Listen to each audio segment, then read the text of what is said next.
মুহূর্তে আমরা দেখতে পাচ্ছি যে নেতা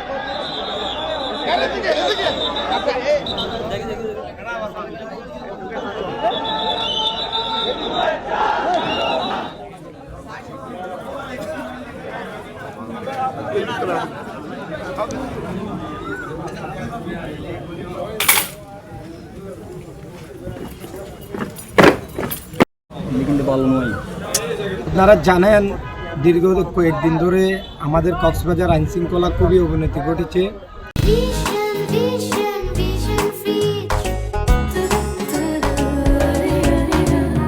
আমরা আশা করছি আজকে আমাদের কক্সবাজারের সূর্য সন্তান সালাউদ্দিন আহমেদ ভাই উনি কক্সবাজারের আগমন উপলক্ষে আমরা উৎসবমুখর পরিবেশে আমরা এখানে এসেছি।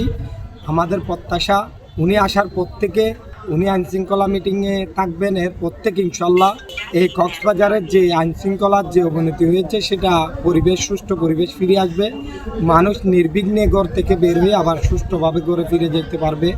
এবং আপনারা জানেন আমরা শ্রমিক দল দুঃসময়ে সালাউদ্দিন ভাইয়ের নেতৃত্বে কক্সবাজারে মাঠে ছিলাম। আমরা চাই আমাদের শ্রমিকদের যে ন্যায্য অধিকার সেটা যেন শ্রমিকরা তাদের অধিকার যেন আদায় করতে পারে, কোনো শ্রমিক যেন তাদের অধিকার থেকে বঞ্চিত না হয়, সেটা আমরা প্রত্যাশা করি।